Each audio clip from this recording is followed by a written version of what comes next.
श्रीराम. सत्समागम म्हणजे संत सांगतील त्याप्रमाणे वागणं. कोणत्याही मंगल कार्यात सगळ्यात आधी गणपतीचं आवाहन करतात आणि सगळं कार्य संपलं की सगळ्यात शेवटी त्याचं विसर्जन करतात. त्याप्रमाणे अनुसंधानानेच पोथीला सुरुवात करावी आणि अनुसंधानानेच पोथीची समाप्ती करावी.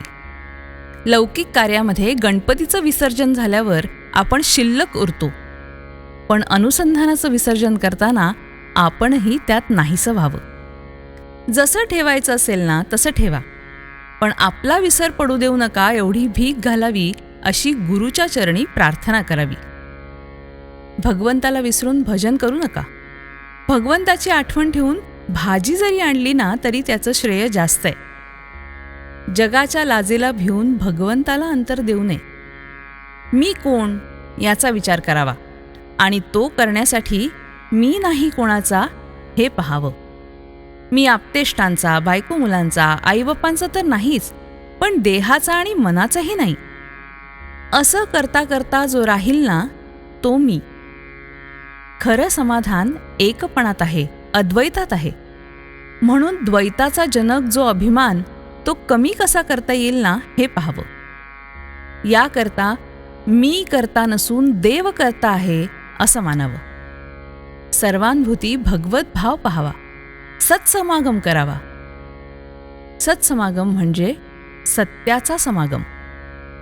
सत्पुरुषाच्या वचनावर विश्वास ठेवून त्याप्रमाणे वृत्ती बनवणं हा खरा सत्समागम आहे. संतांवरती अनन्य श्रद्धा ठेवा. त्यांच्या चालीने चाला. त्यांच्या समागमात दैन्य मानू नका. जे तुमची एकसारखी विषयातील नडच भागवतील ते संत नव्हेत. खरे संत विषयाची आसक्ती कमी करतात. अशा संताला शरण जावं. निर्विषय चित्त संतांनाच करता येतं. संत हे ईश्वर दर्शनाची तळमळ उत्पन्न करतात. तळमळ उत्पन्न करून देणं हीच संतांची कामगिरी. संतांची भाषा तळमळीची असते, म्हणून ती तळमळ उत्पन्न करते. संत सांगतील त्याप्रमाणे वागावं.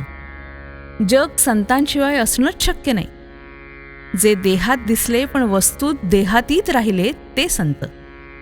आम्हाला त्यांना ओळखता येत नाही, याला काय करावं? नामाच्या योगानेच संत ओळखता येतात, जोडता येतात आणि टिकवताही येतात. जो भगवंताचे नाम घेईल त्याला संत भेटेल आणि तो त्याला भगवंताची प्राप्ती करून देईल. त्याचं कुठेही अडणार नाही. पण जो नुसत्या शब्दज्ञानाच्या मागे लागेल त्याला मात्र आसक्ती सुटणार नाही आणि त्याचं जीवन सार्थकीही लागणार नाही. श्रीराम.